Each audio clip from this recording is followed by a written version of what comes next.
Good evening, members and everyone on the platform. I just want to remind everyone that the meeting is starting at 6:15, as was on the notice and on the Z list. Because of the mini plenaries, we were told meeting should start at 6:15. Thank you.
Colleagues, good morning. It's 5:15. And Nandipa, good morning. Sorry, good evening.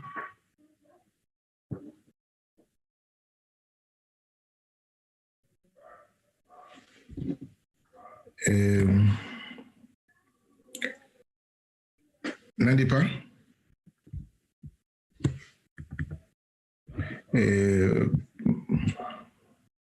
Peter? Hi, good evening, Chair. Good evening, members. Good evening, how are you? I'm fine, Chair. Okay, is Nandipa in the meeting? Yes, he is in the meeting, Chair. She's in the meeting. Yeah. Okay. Well, maybe Nandipa, good evening.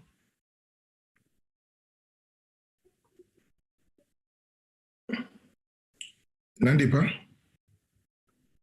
All right. Let me just call her, then I'll come back to you, Chair. Let's do it on the side, yes. But I'm happy that the agenda is on the line, and let me greet and welcome my colleagues who are on the platform, and also welcome the Honorable Minister. Good evening, Minister Kungubeli. Good morning, Honorable Chair. Good morning to the members of the Portfolio Committee. Thank you for the welcome. Thank you so much, and welcome. And I welcome the team that is recording in progress. The Minister, Advocate Jede, and other members of the team, and for to this meeting tonight. We only have 2 items basically, and both of them will be tackled by the Minister and the team. One, it's a report on the it's a briefing on the 4th quarter and the annual report of the NCACC, and then immediately after that we'll take a briefing on the litigation that the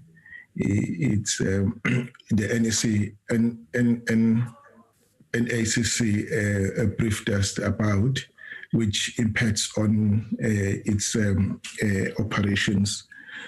So wanted just to get an update on that court case and what the department is doing about it, because if it's just left like that, it may,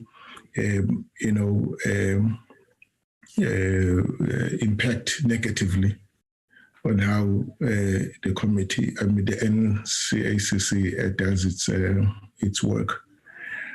But we'll hear that from the presentation is made. So we have only 2 items, basically. Without much ado, let me just check. Are there any apologies, colleagues? Good evening, Chairperson. Good evening, Mr. Maraid. How are you? Beg your pardon, Chair? How are you, sir? Yes, I'm very good. Thank you, Chair. And yourself? Yes, I'm very well. Thank you so much. Excellent. Excellent. Thank you for that. Chair, I did receive a note. I know that the mini plenaries went on a little bit late this evening. So I did receive a note from Mr. Murray that he is still traveling and he will join as soon as he can. I note that Mr. Shalembe is also not online, and he was also here in Parliament. So Mr. still traveling and all that. Yes, I understand so. When I left at 30 minutes past 6, the minister was still on the platform replying to the debate. But I thought, because we were almost at the end and she was very close to finishing her input, his input, it's time that I could just pull out so that I can then start this meeting. All right. The Minister Kungubele, is in the meeting and is pressed for time.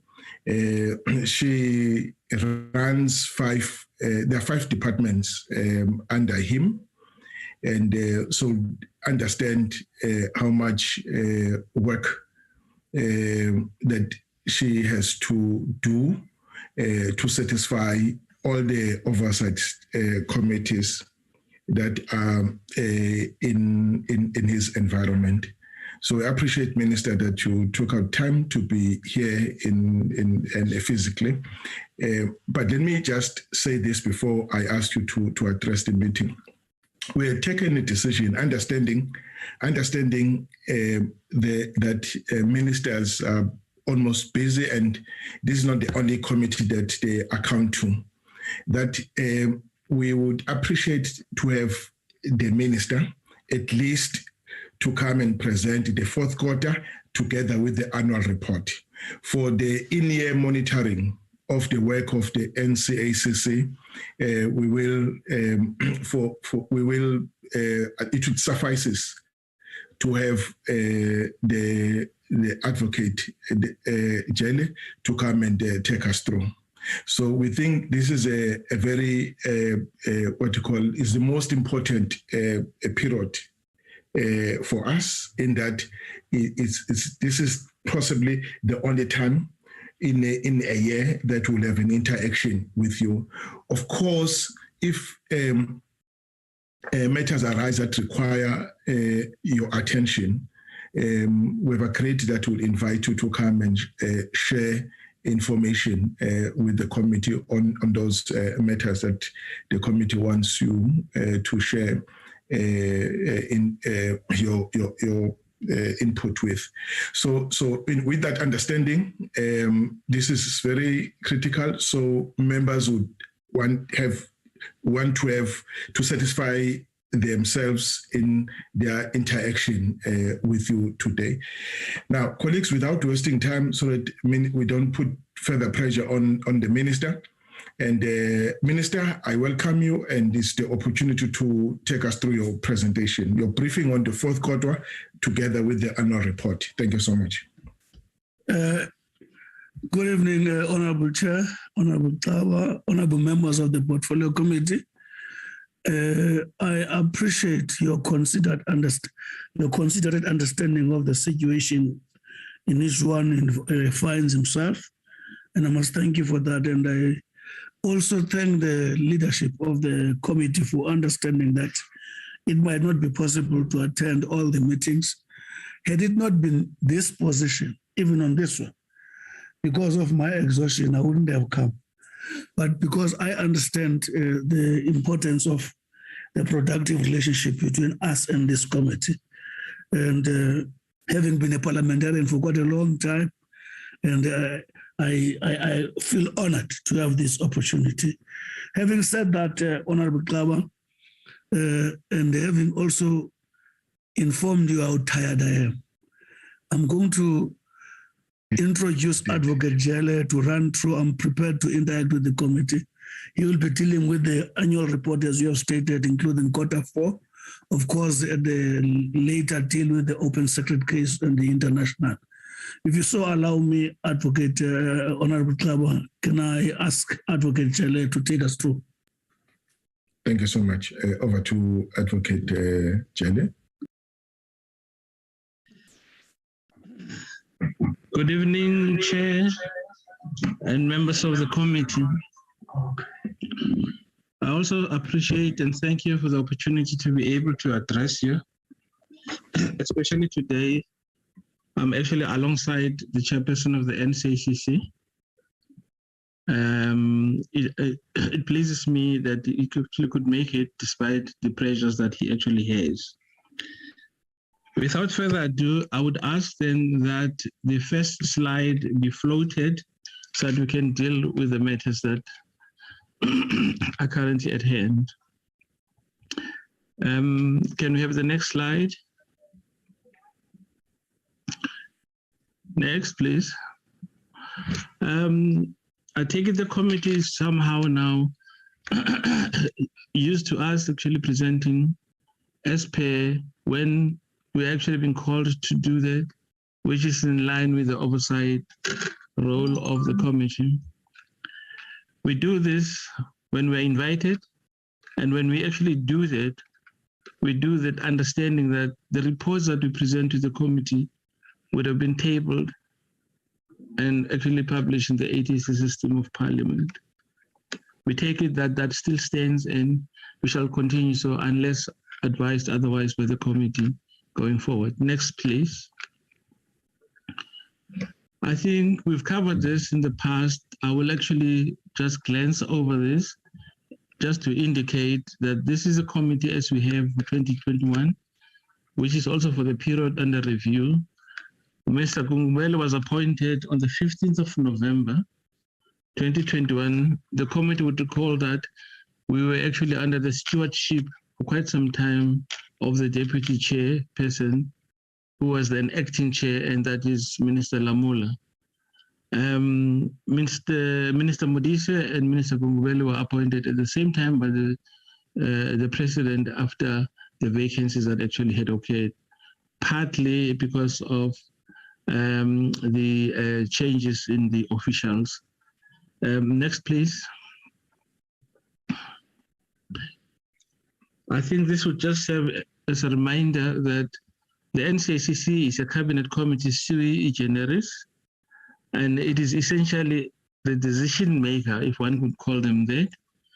And the Scrutiny Committee just below, which is a creation of legislation, is essentially an entity that is scrutinizing applications that are presented to it as prepared by the Secretariat.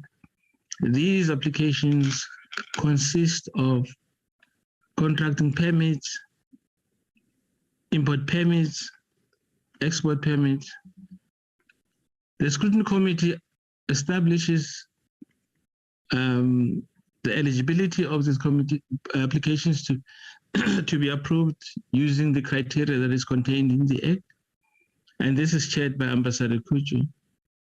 And it consists of those entities that are indicated on the third level there, which is the DOD, DERCO, the DTINC, SAPS, State Security and Defense Intelligence. Next slide, please.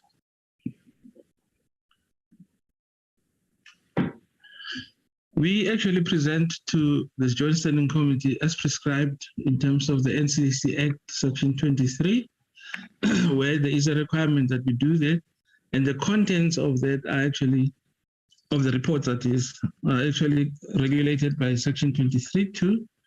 And the report must contain or consist of statistics for exports that were authorized, imports that were authorized, and conveyance payments that were authorized. The committee would recall that at any event, whenever these reports are presented and tabled, they then would be also submitted to the United Nations in terms of the treaties and conventions that that South Africa is actually party to or a member state to. And these are based on the United Nations Conventional Arms Register categorization, which is 7+1+1. The +1 and 1 is small arms and light weapons, and then the other one is ammunition. Next slide, please.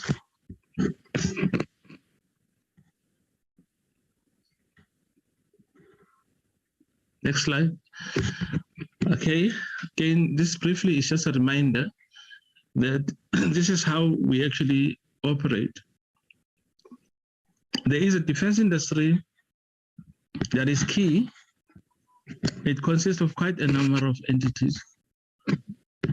There are about 2,500 companies in the industry, that is defense industry, that are dependent on the work that is actually conducted or concluded or decisions that are taken by the NCACC.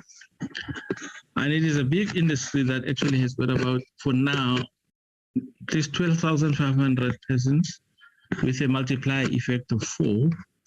It just shows the extent of the size of the industry.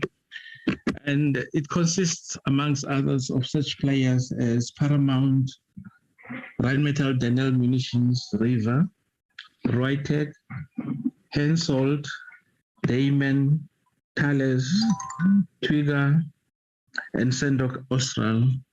It is I think, a consideration that, yes, the numbers are about 12,500, but the numbers have gone drastically down as compared to how they used to be in the early 90s, because that was closer to about 130K employees, also at the time, also with a multiplier effect of 4.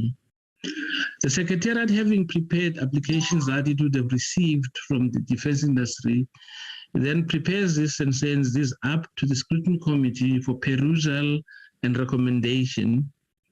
And the Scrutiny Committee thereafter then recommends this to the NCACC, and the NCACC would then take a decision that is only based on what is contained in the recommendations as regulated by Section 15 and other ancillary prescripts. And the NCACC would then decide to approve that permit, to deny it, or to hold it.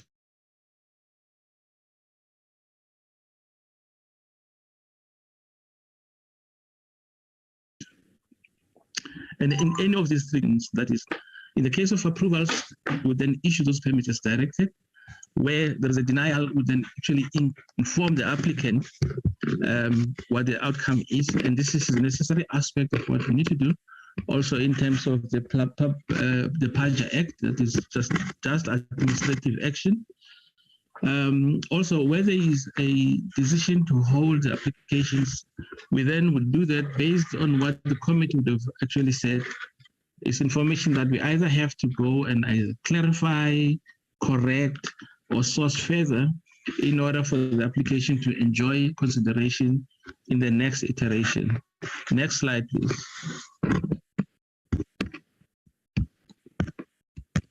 As indicated earlier, the NCACC is guided by Section 15 of the Act, and this consists of each application must meet this criteria, where the application or the country to which this application would be for does not actually have an arms embargo as per the United Nations Security Council resolution.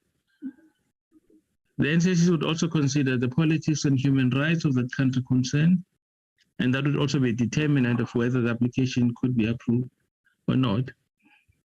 The committee also satisfies itself that its authorization would not have a negative effect to the stability in the region, because it is important that as these transfers take place, consideration is had that you do not actually contribute to the accumulation of destabilization.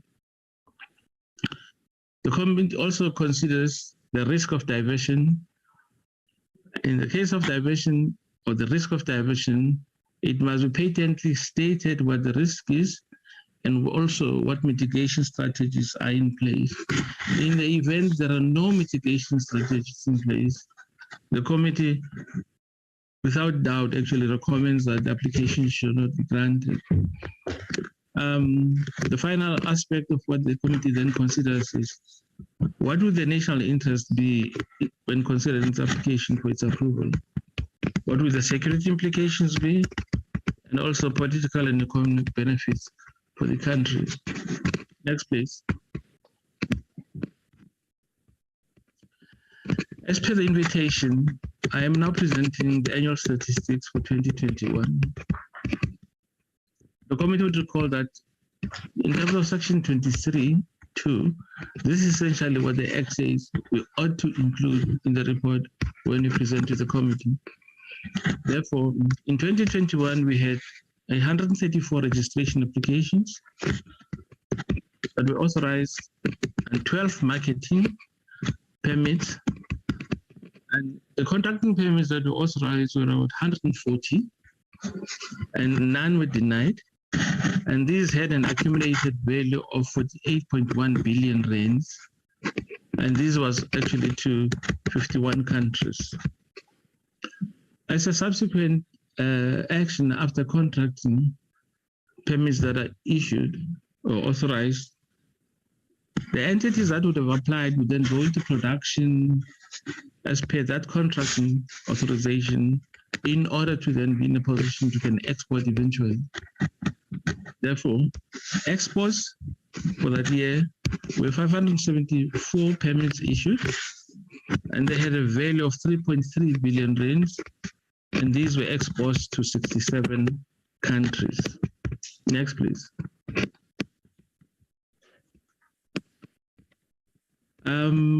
We also, through the NCACC, had 279 permits issued for imports.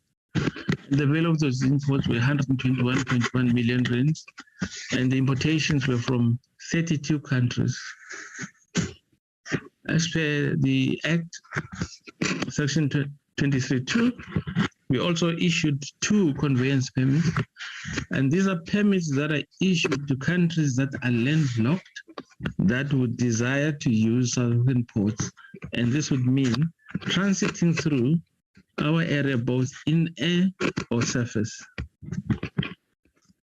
And then the final state includes exports. These are different from the previous ones. Those were munitions.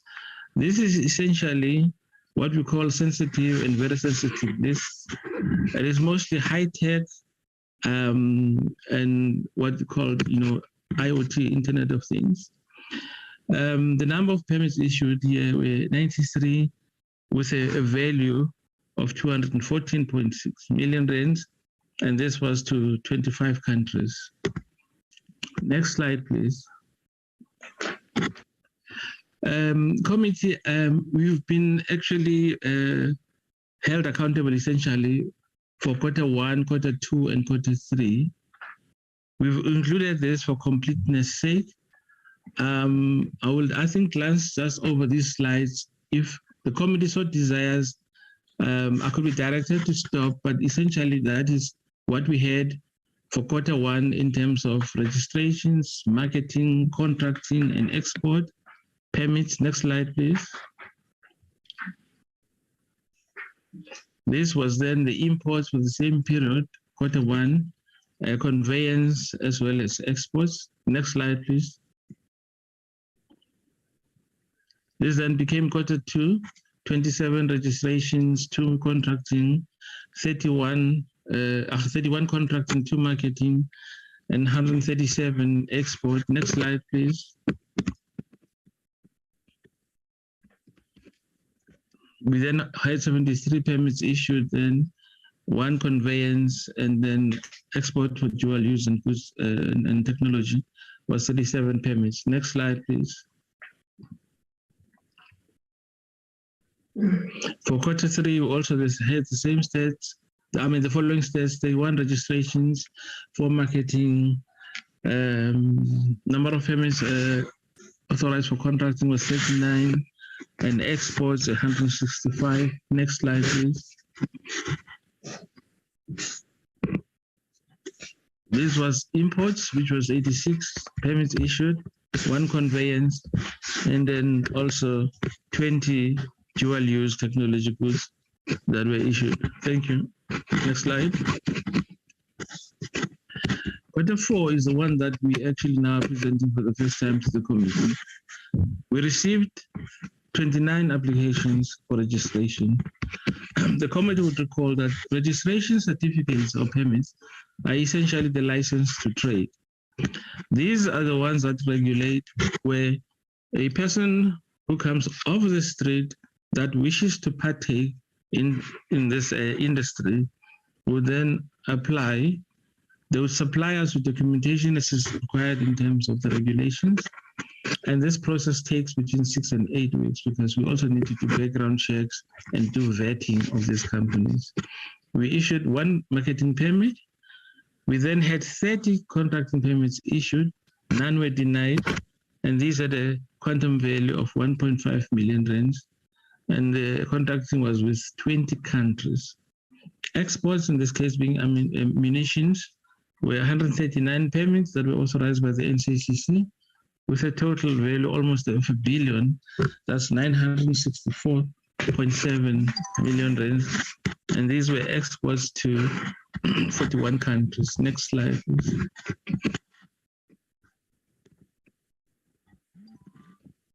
The import permits that we issued were 57 with a total value of 876.7 million then, and importing from 19 countries. The dual-use goods that were actually authorized were 22 permits with a value of 64.5 million rand, exporting to 15 countries. Next slide, please. We then looked at how best to present the information to the committee, where we show improvements, where we also indicate aspects where there is a decline or a reduction. This being 2021, the year in review, it would then be best to juxtapose this with 2020.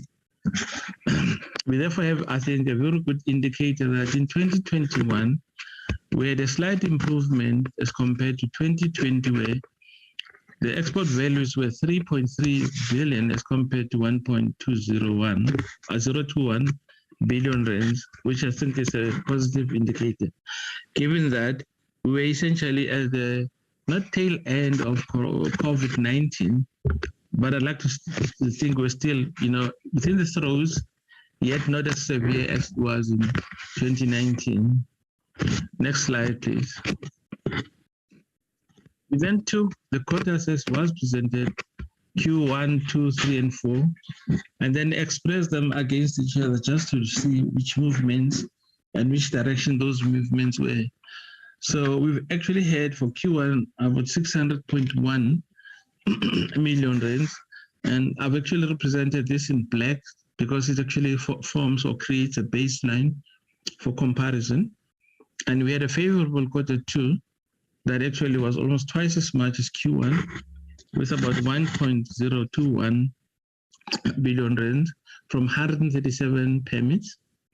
We had a small reduction, a decline in Q3 of 767.1 million, although that is coming off a base of 165 permits, which is higher than those of Q2. And then there was a recovery in Q4 to about 964.7 million rands, but this coming off a slightly lower base of permits that we issued as compared to Q3. Next slide, please. We then took 2021, which is the year in review, and we did a quarter-on-quarter at a glance. And the export values then for 2021 were, as indicated, 600.1 million from 133 permits. Correspondingly, that was actually, comparatively was better than that in 2020, where it was 500.7 million rands from 137 permits. So yeah, we've actually had more permits issued in 2020, but the value was far or somewhat lower than that we actually have in 2021 Q1, but coming from a lower number of permits that were issued.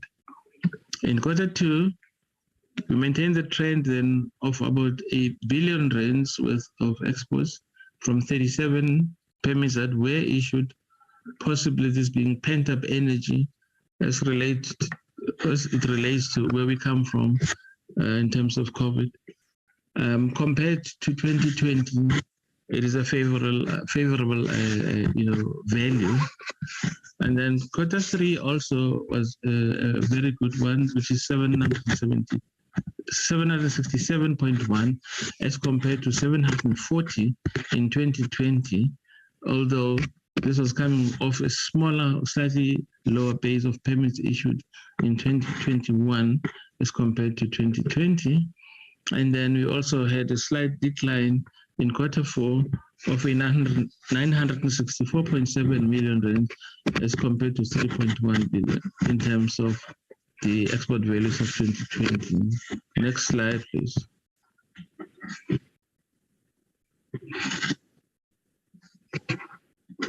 Next slide, please. Okay, if it pleases the committee, I shall proceed then and speak of the audit outcomes. The committee would recall that we in the arms control environment operate on a calendar basis, not a financial year basis, which therefore means it is from the 1st of January of each year to the 31st of December of that very same year.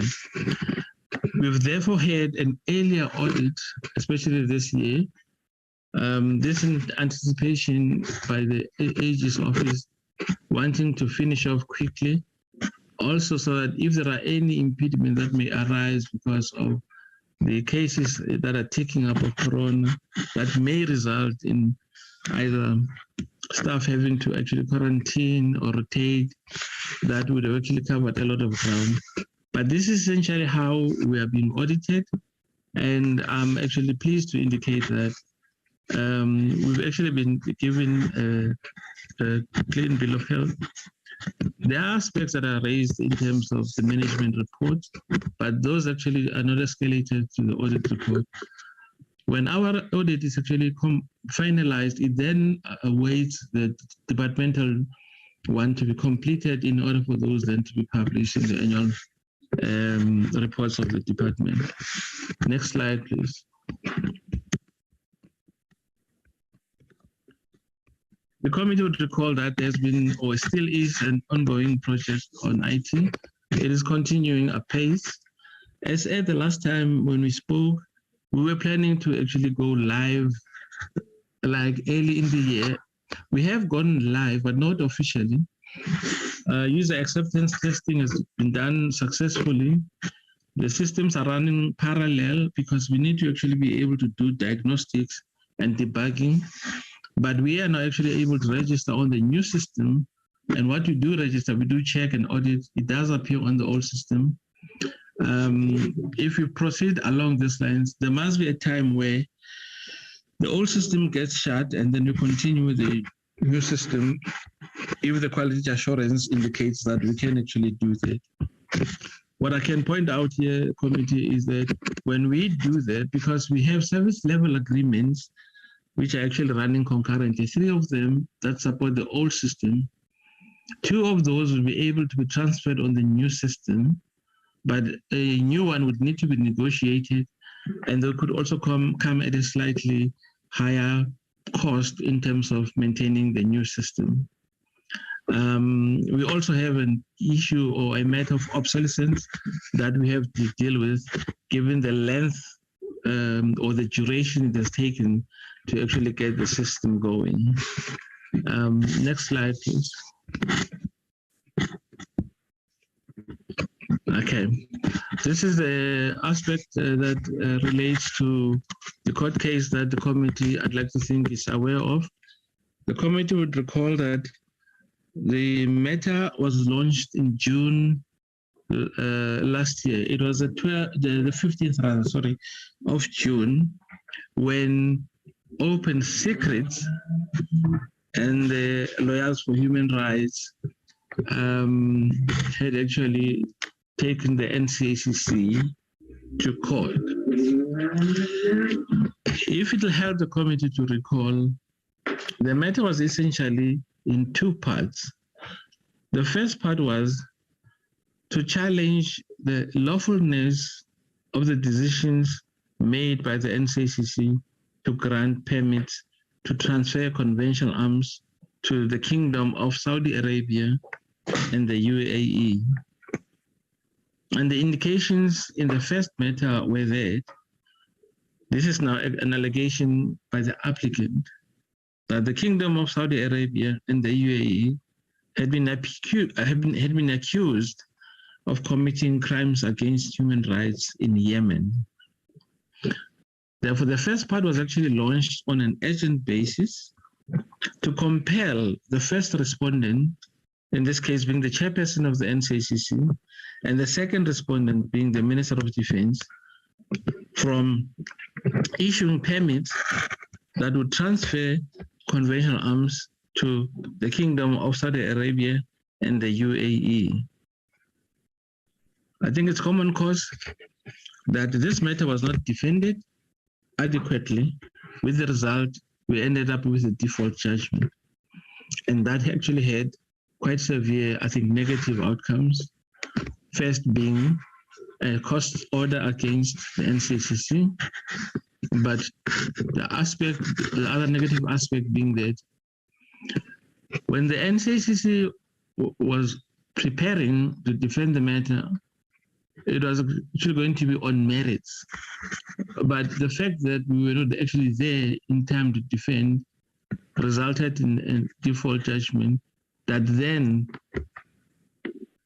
was used by the applicant to then say, part of what the prayer was that the NCACC ought to serve summonses to all the permit holders in order to create or establish a joint. Essentially, that joint eventually was established. We are now currently at a matter where part 2 is pending, and part 2 is essentially where the applicant is saying they wish to review and set aside permits that were issued by the NCACC. There have been a number of iterations between ourselves, meaning the NCACC as the defendant, and Open Secrets and the Human Rights Center being the applicant, where the documentation that is being required has been supplied by the applicant in order to buttress their claim of the order of court. We're actually saying they were not satisfied with what we were providing. Therefore, through our attorney of record and in conjunction with the senior counsel, it was decided to actually approach the court, the High Court that is, and establish a case management in order to then deal with this dispute. I'm happy to announce that there is the application for case management was approved, and there is a judge who's been appointed for case management, which essentially is an alternative dispute resolution, but within the auspices of the High Court. I think it's actually showing that we are moving forward with this, because I think it is key that the matter move forward such that the part 2 aspect that relates to the review and setting aside can actually be argued on merits. And essentially, this is where I sit here believing that the NCACC is actually correct in terms of what it actually has done in the past, that it is actually doing now, and will actually continue to do in the future, because they actually work firmly within the remit of the Act, as well as the regulations and other policy considerations. Other than that, I think I'll pause here. Next slide, please.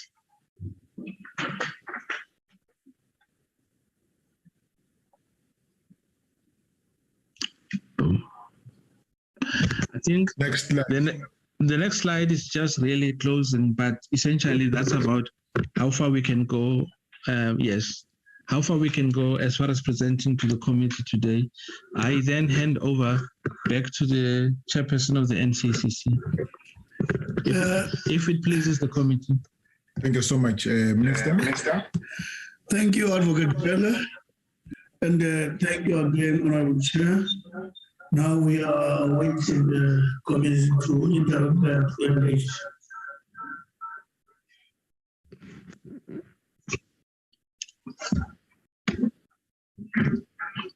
Thank you very much.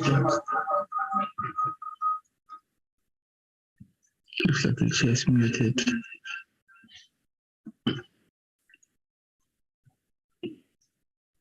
Chair, you are muted. Oh, am I muted? Hello? All the way. All the way. Yeah. You are muted again. You are muted again, Chairperson. That's it. There you are. That's it now. Yeah, thank you. Yeah, now we can hear you. So much. Okay, I was actually saying there was an accompanying noise when you were speaking, Minister, the echo.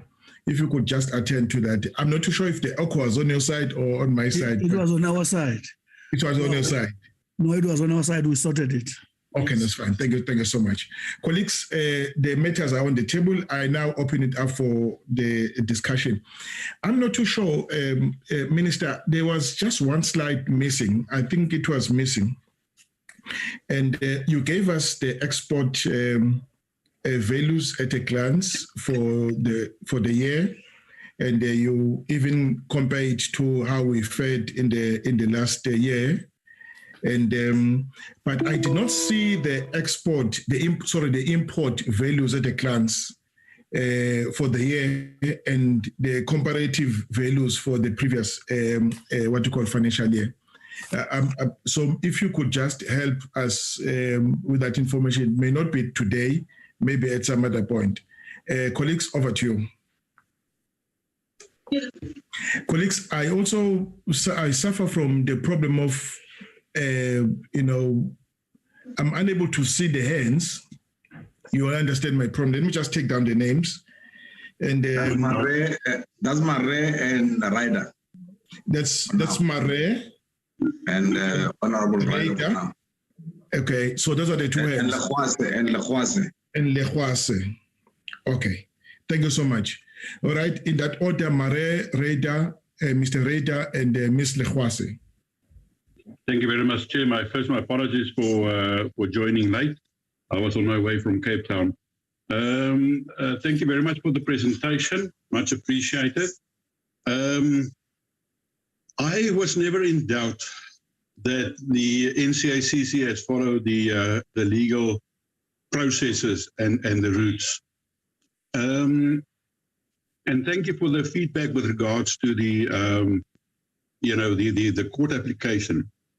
Maybe just to remind us that default judgment.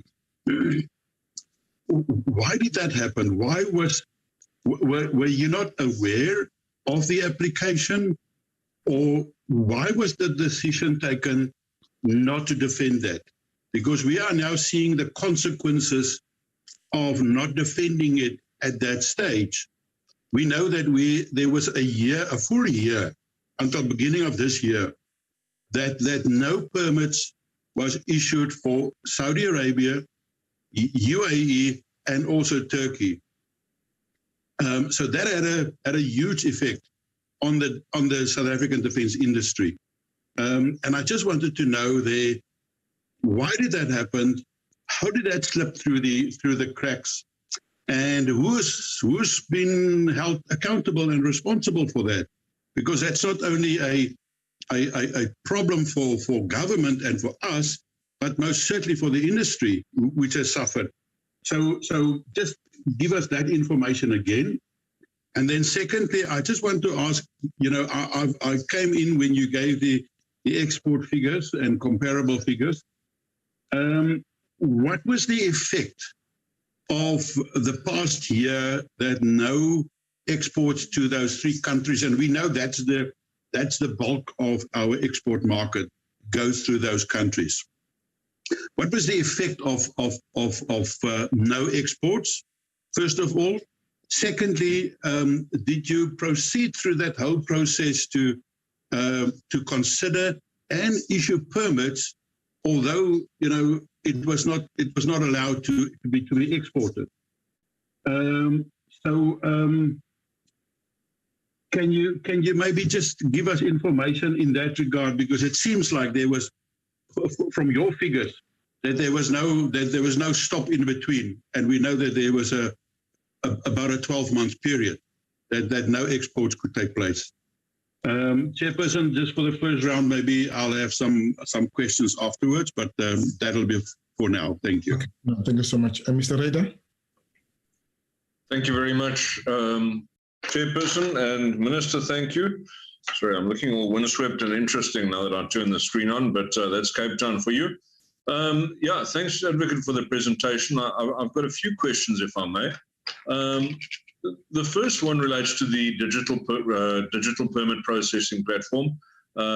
You told us in December that we were running a dual system where it was being piloted and tested and so on. What's the progress on the digital permit issue? Is the first part. The second question I have relates to just a question from the NCACC. Are there any outstanding concerns from the defence industry regarding weapons exports that still need to be addressed? I think we all know that the defence industry is under tremendous difficulty and strain. And are there any real matters, blockages that have been that we're sitting with at this stage? Then, in the report overview, the NCACC notes that there are 57 import permits that have been issued for imports from 19 countries, but in the detailed breakdown, it only gives the one during the fourth quarter. for imaging equipment from Sweden. So were none of the other 56 permits that were issued, were those not realized? Are they still in the pipeline? What's the story with that? And then perhaps a bigger question is that in light of, and this is one that's quite close to my heart, Chair, and it may take me a minute to get through my point. But, you know, during World War II, when there were incursions that started happening, the attack, first of all, by China and then by Germany, led to many kind of sideshow type of invasions or escalations of tensions. And with the current Russia and Ukraine issue that has come to the fore, is there a regular assessment of from the NCACC of, you know, what countries are busy, I suppose, performing acts that could be seen as human rights abuses, or to increasing aggressions, and reviewing our position in terms of which countries we are happy to deal with and to issue certificates for? I think that's much more of a political question, and perhaps the Minister can guide us on that.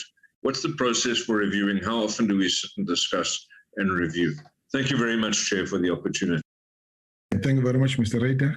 Ms. Lehwase. Thank you very much, Chair. I only have two short questions that I would like to ask. The first one, I'm asking this question, Chair, because I want us as a committee to be able to hold the NCACC accountable. They indicated that the IT project for electronic permit is continuing. One would want to have an interest as to when will it be finalized and be fully implemented. Maybe we need to be furnished with dates. My second question will be that has the defense industry embraced the new electronic permit system, and have they noticed any problems regarding such? Thank you, Chair. Thank you so much. All right, colleagues, those were the... Chairperson, I'll just send you a note that in this whole process, I've just got two small ones. The first one is on the new system. Thank you very much, Jeff.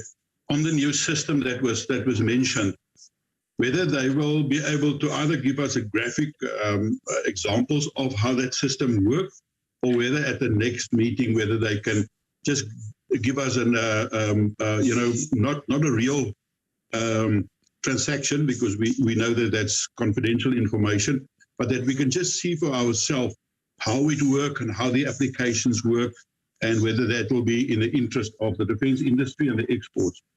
The second matter is, and it refers again to some concerns of open secrets and others. On the end user certificate process, have you identified any concerns in this whole process of analyzing, also your defense against open secrets? Any possible justification for an end user certificate process, and if so, have you embarked on a process like that, or was there no justification for any end user certificate process to work and to come into play? Thank you. Okay, right. Thank you so much, Minister and the team. Over to you. Thank you, Chair. The greater part of the questions Advocate General will deal with, except to say that Honorable Ryder spoke about the issue of how do we stay alert. All I want to say there is that there is a review at all material times on monthly basis, where we continue to satisfy ourselves whether all those who are participating under our authority fall in line in as far as the safeguards were articulated as concerned. That's the general principle with regard to that. And there's no exception for any other country. But I'll ask Advocate Jelle to deal with all other issues. Thank you so much, Minister. Advocate Jelle.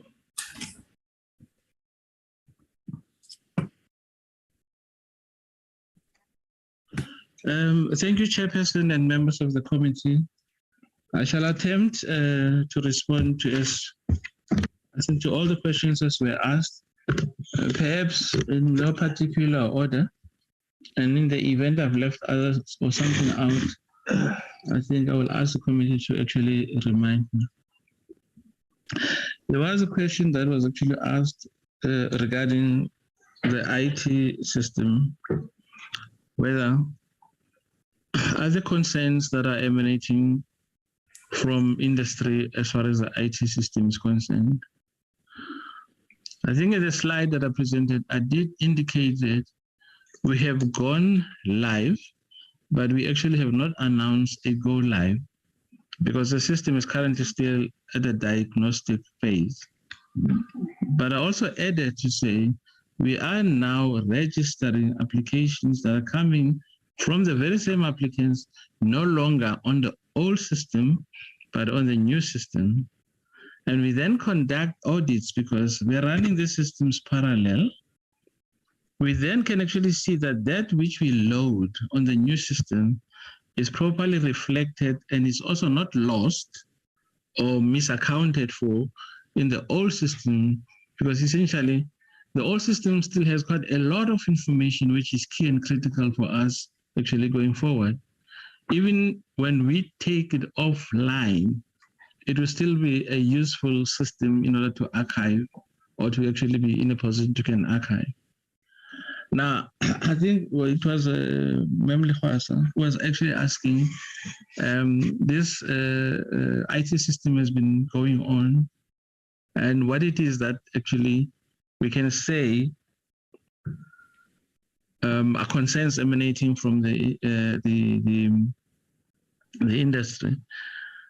We are still going to actually have a plug and play for industry, because the consultations that we've actually had have been with a selected few in order to actually understand some of the pressure points that are actually out there. However, we actually have had a system that is not going to be now tweaked to suit industry. It has been tweaked to suit industry as we went along. So it is not essential a question of going back to actually now reinvent or reconfigure the system. And I'm quite confident that when we essentially announce a go live, would actually not be having problems. But those problems, if they do arise, would actually need to be resolved, because we would not or cannot afford to switch off the old system if the new system doesn't give the advantages that we thought it should, or we felt or had planned it would actually give to the defense industry. Now, there was a question also that was asked that actually said the imports that we actually have indicated are not actually broken down.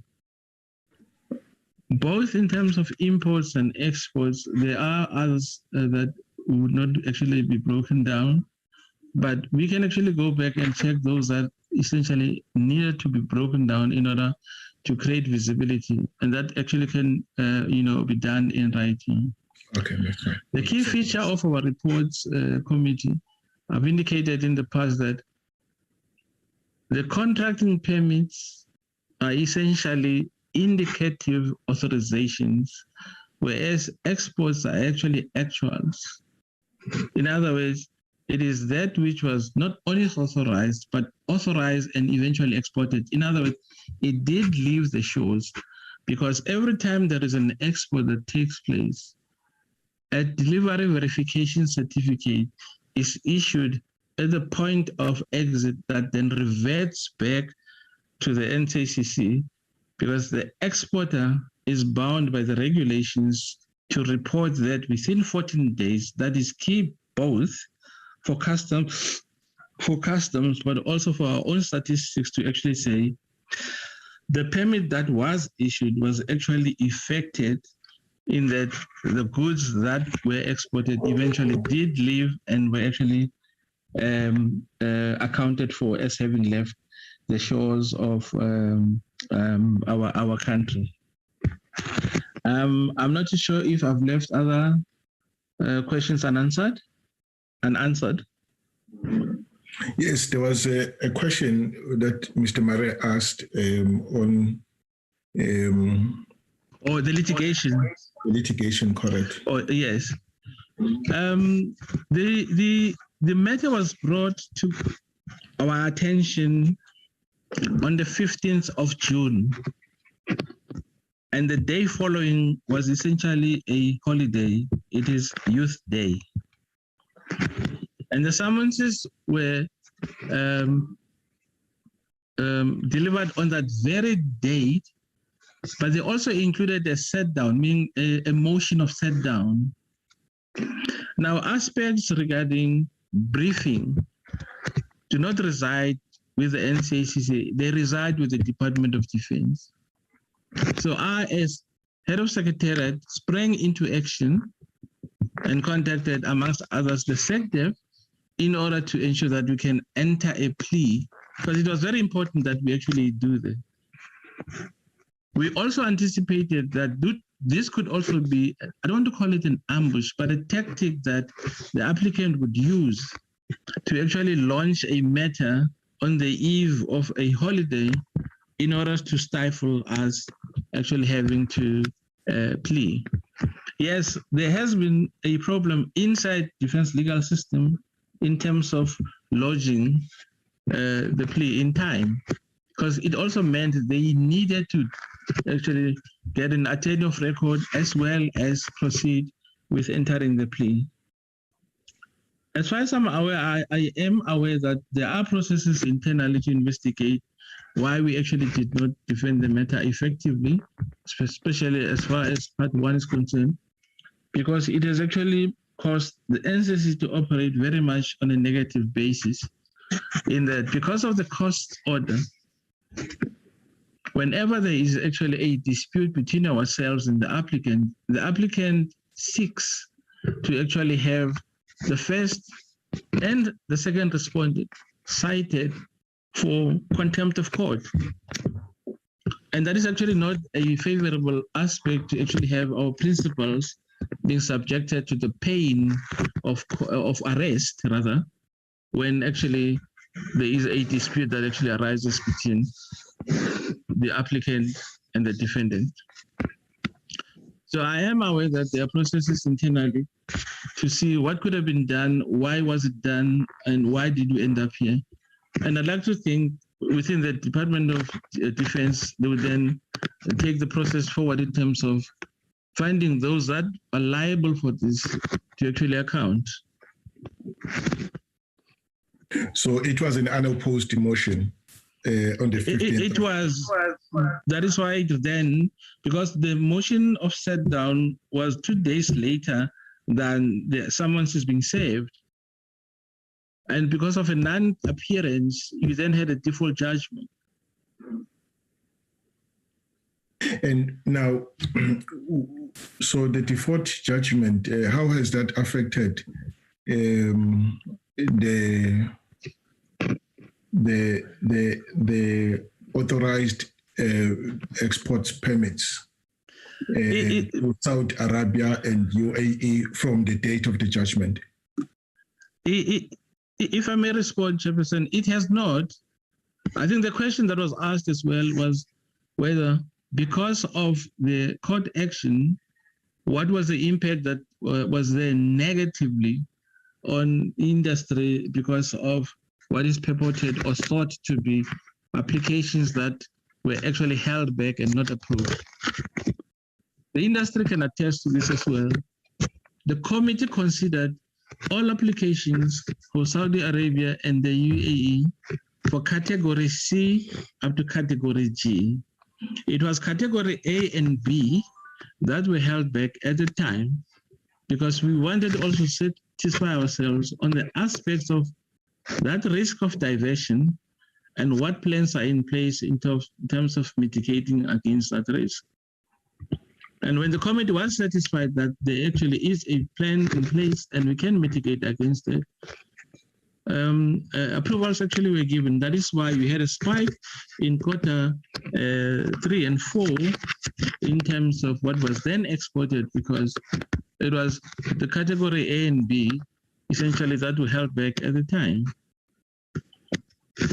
Okay. No, it's Chairperson, if I may, just for me to understand correctly. So in other words, it was categories A and B that was basically held back. So it was so it's categories A and B where you might have received applications for permits, but you considered the rest, but not A and B. Is that correct? And what effect? Because my information is that. Sorry, Mr. Mare, just let's listen, because the response was that after further reflection, they then considered both A and B. Can you comment? Okay, can you confirm that? That was about a 6 to 12 months period, I think, in between. Yeah. Thank you. Jelly, can you confirm that? No, it was not. It was between a period of 6 to 7 months committee. I think, if anything, also in 2020, there was the same situation, and at that time, there was no court case, but reports were coming through to actually say there's a likelihood that that which is being exported to these countries is in all likelihood being used in Yemen. So my request is that there have been 2 episodes, if one can call them that, but ought not to be conflated because they happened during different periods, meaning the intervening periods were not, the same. Okay. And if I could perhaps just, with your permission, Chair, yes. The question therefore then was, what end user certificate violations either has the committee either noticed or knows of that could have led to the decision not to actually authorize? And I can answer and say, the end user certificates are actually done meticulously, both through international law as well as our own domestic law. And the committee satisfies itself that the entities that are South African registered under the Act that must export will actually supply us with documents that are beyond reproach, and we've actually maintained that as such. As a result, there has never been anything triggering the NCACC to investigate. However, it is contained in the terms of the EUC that in the event such an occurrence happens, the NCACC could appoint an entity or someone who could actually go and investigate that in a specific country.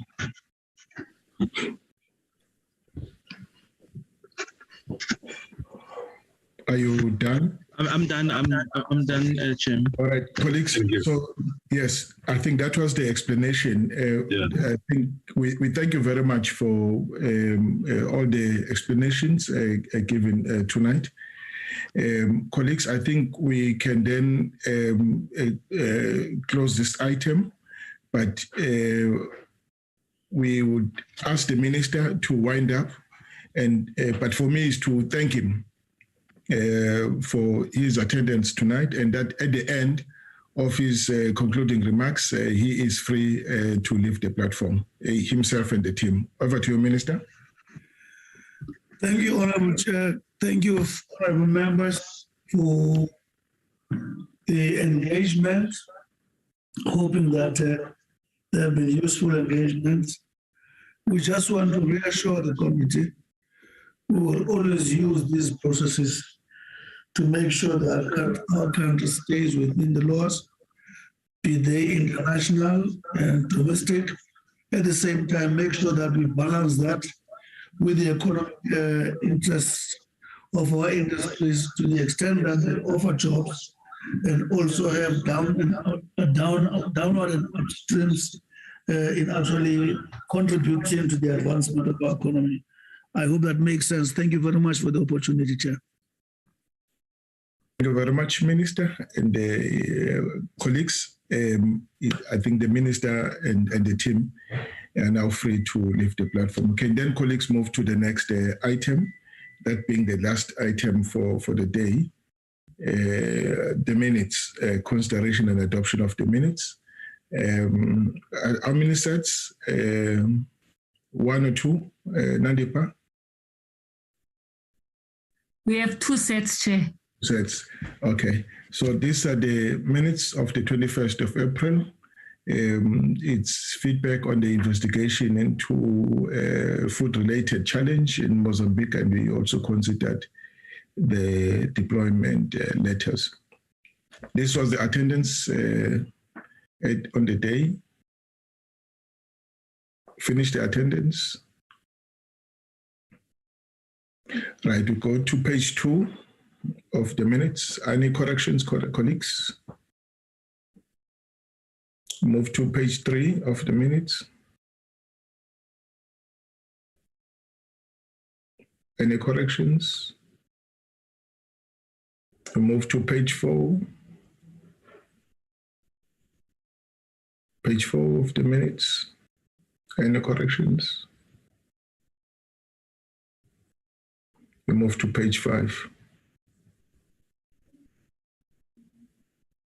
All right, colleagues, these are the minutes of the 21st of April. I present to you. If there is support, I will request colleagues to approve them. Any second, any mover? Ms. Lekwase moves, and the seconder? Nkosi supports second the mover. Thank you very much, Ms. Nkosi. Then let's go to the second set.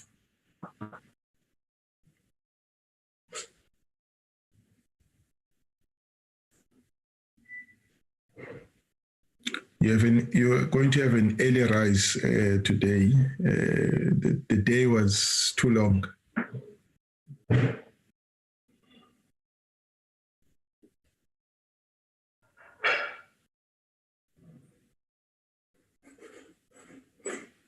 Nandipa, I don't see the second set.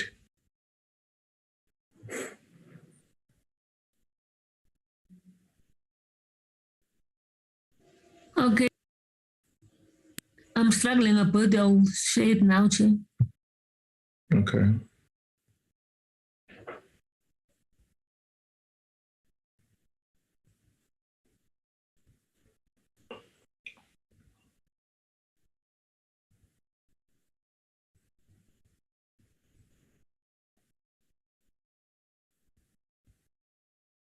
Colleagues, we received an invite to attend, an invite from the chief of the SNTF to attend some function in Pretoria. It's not on the agenda, and but I thought I asked Nandipa to share it with you. Colleagues, these are the minutes of the 5th of May. It was a briefing on the implementation of the recommendations of the forensic report on one military hospital and progress thereof, or thereto. Then the SNTF involvement, briefing on the SNTF involvement in the recent natural disasters. And then there was a presentation of the president letters of employment. All right, this is the attendance, colleagues. Attendance, finish the attendance, please. Go right to the end of the attendance list. All right, please go down. And then we're on page 2. If there are any corrections, please indicate, colleagues. Are there any corrections? Page 3. Page 4, go to page 3. Any corrections? Page 4, finish the page. And then page 4.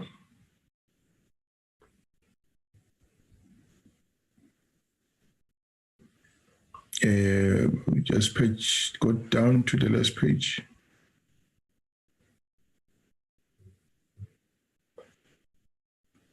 Then page 5. Right to the last page.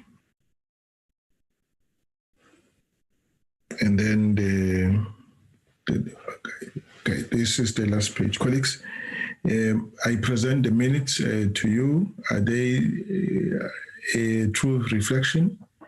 Yes. Is there no objection? Mr. Mare says yes. And I propose. Mr. Mare proposes. And any seconder? Lekwase seconds, Chair. Thank you very much. That concludes the discussion on the item. Colleagues, I wanted to introduce this issue. It's an invite sent to the committee from the Chief of the South African Defence Force. He's inviting the members of the Joint Standing Committee on Defence to the International Day of UN Peacekeepers. International Day of UN Peacekeepers on Saturday, the 29th of May. Is in Kimberley. Wait a minute. Bloemfontein or Kimberley, I don't know what it is, but it's Bloemfontein. Is in Bloemfontein, yes. And so I thought I should just share it with you and check if you would be happy to accept the invite. If the answer is yes, we'll then initiate the processes, the approval processes. Do you want to make a comment on that? Chair, just from my side, obviously we are heavily involved in peacekeeping operations in the DRC, and I think we've been committed for 4 years. So yes, I think we must attend that. What we must decide is whether we will have a representative only, or whether we will have the whole committee to go there. If we consider a representative, then we must say, okay, who of us are probably relatively near to Bloemfontein that can maybe easily travel there and attend it on behalf of the committee? Because that invitation was sent to the committee, and I think it is just important that when the committee is invited, if we can't attend everybody, then we should have someone representing the committee. So that is my suggestion. So it might also be the cheapest suggestion if everybody is not going there, because Bloemfontein is normally an expensive route, either from Cape Town or from Johannesburg or from Durban. It's a relatively expensive flight, I know. So that's my suggestion. I think that's a good suggestion. I think we must establish this as the principle that will guide us when such invitations come up. But to take turns in attending these events is at 10 in the morning, and if it was possible, so that we are able to minimize cost to fly in and fly out. And it's not all of us that can do that, because some provinces will not have a morning flight or morning and evening to fly in and fly out. But where it is possible, I think the colleagues in Johannesburg it's possible to fly in and fly out on the same day. I'm not too sure about me here in Durban, whether it would be possible. If it is possible, I would take that opportunity so that at least we eliminate the accommodation cost. Yeah. We eliminate the accommodation cost and we retain the transport cost. And some of us can even utilize our own members' allocation. Yeah. You know, but Chairperson, yes, sir. I haven't consulted this person, but I know that Honourable Ryder, he lives on the Vaal River, so that is just a stone throw away from Bloemfontein. So I haven't, as I said, I haven't spoken to him. So please bear with me for that one. And he can literally walk there. Yeah. It's a big stone, Chair. It's about a 4-hour drive, but yeah. Oh, it's a 4-hour drive. About 360 kilometers, yeah. Oh, okay. All right. But of course, we will be consulted individually because some of you may have some commitments. Remember, it's on a Sunday. May have some commitments and on the day. But if we can just get that principle established, that where it's possible to fly in and fly out, and let's grant that, and because in that way we are able to save cost. And and those who can drive and drive there and back and have no problem doing so, and their day is open for them to do so, would also grant that. So let's do that, so that when we send in an application, at least we have the sense of how many we can send to the places. We also agree, colleagues, that in the event, we also agree that we can also utilize our own private tickets for this purpose. Yes, correct. Yes, no, it's fine. And Nandipa, please just go into the system, check which members can be in a position to fly in and fly out, and if the members can also assist in that process, so that our application has the names of the members that would be attending, and would also motivate that we have also tried to cut down the cost by eliminating the accommodation item. All right, colleagues, it's now past. Sorry, Chair. Yes. Sorry, Chair. Mr. Ryder's hand is up, Chair. Oh, yes. Sorry, my apologies. Mr. Ryder? Yeah, thanks very much, Chair. Yeah, I just wanted to actually voice my support for the principle that we're adopting. I'd like to maybe take it a little bit further and say that where such events happen, I think it's always nicest if we can have more than one person arriving, because one person, it's sometimes lonely, but I do think a multi-party or a diverse group will be best suited. For this particular one, yes, it is reasonably close to me. As I say, a 4-hour drive. I think there's also a flight out of Tambo. So yes, I but yeah, as in terms of the principle going forward, I do think that if we can send perhaps not just one representative, but a small delegation. Multi-party character of the delegation. Okay. No, it's fine. We will do that. I think that helps, colleagues. Colleagues, I think we've come to the end. Is there any objection to me adjourning the meeting? Any objection? No, sir. Full support, Chair. Thank you so much. Thank you. Thank you very much. Thanks, colleagues. The meeting's adjourned. Thank you, Bye-bye. Chair. Thank you. Chair.